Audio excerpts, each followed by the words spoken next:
The portraits of late North Korean leaders Kim Il-sung, left, and Kim Jong-il are displayed in Kim Il-sung Square in central Pyongyang. A succession of rulers have held talks with U.S.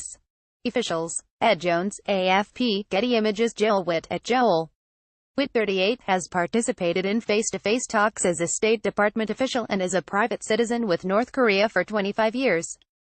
He is a senior fellow at the Henry L. Stimson Center and director of the 38 North Project. With Secretary of State Mike Pompeo about to embark on his third trip to Pyongyang, the first since the Singapore summit between President Trump and North Korean leader Kim Jong-un, the real work on achieving denuclearization is about to begin. As a State Department official in the Clinton administration, I spent countless hours formulating denuclearization plans, negotiating directly with the North Koreans, and working with them to implement deals. That wasn't easy 20 years ago. It will be more difficult today given the growth of Pyongyang's nuclear arsenal.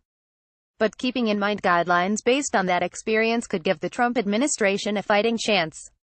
It's the political relationship, stupid. Don't underestimate the power of positive thinking. The Singapore summit document is thin on details but can pay important dividends if the U.S. continues to nurture an improving political relationship with North Korea.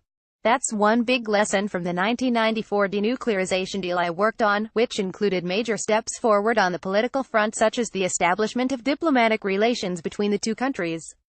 I saw the practical impact immediately afterward when I was allowed into a secret North Korean nuclear facility, but my foreign ministry guides were kept out.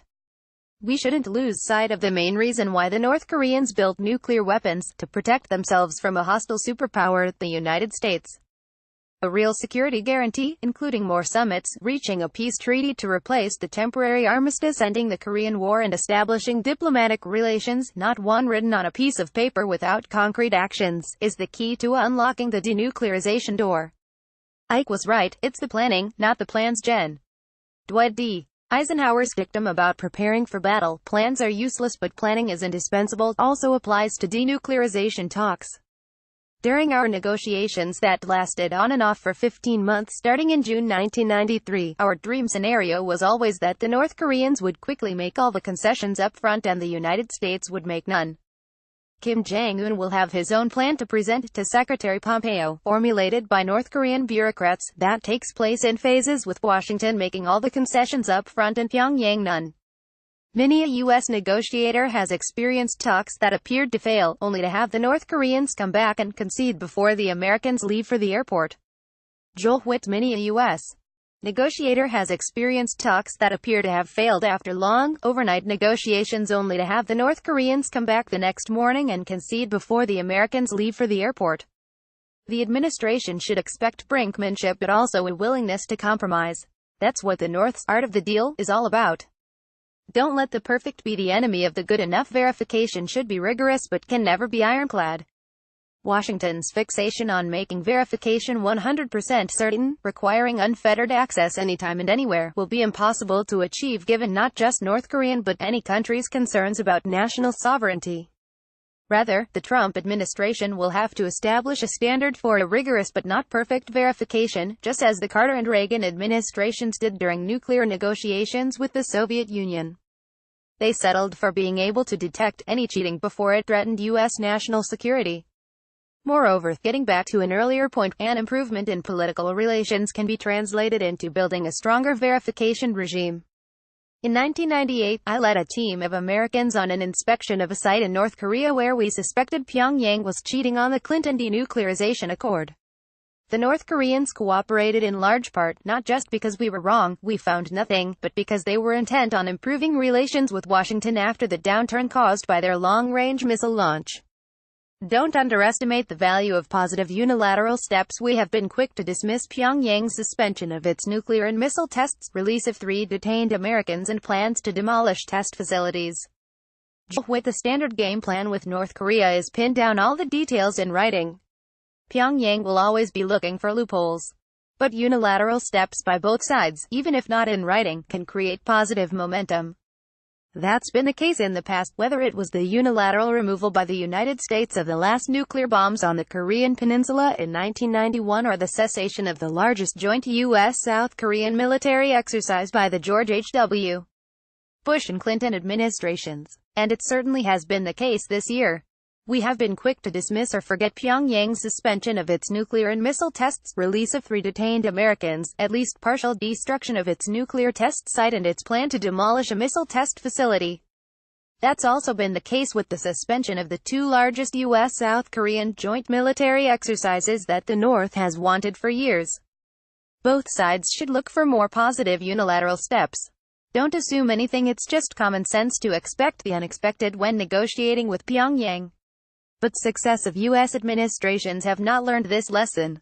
The most common mistake, not making sure both sides have the same interpretation of commitments, can lead to a diplomatic train wreck. For example, Pyongyang's missile test moratorium may prove to be a landmine. The Trump administration thinks the cessation includes not just missile tests but also space launches, a view that is enshrined in United Nations sanctions imposed on North Korea, since both employ technologies that could be used to build intercontinental ballistic missiles. In the past, however, Pyongyang has asserted that all countries have the right to conduct the peaceful exploration of space. That difference scuttled the 2012 U.S.-North Korean Leap Day denuclearization deal when the North launched a satellite into space to celebrate a national holiday against Washington's wishes.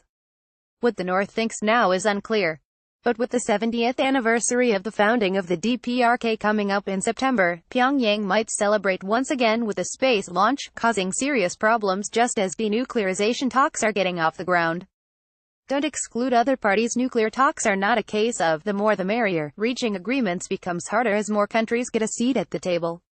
Negotiations limited to just the US and North Korea will not work either.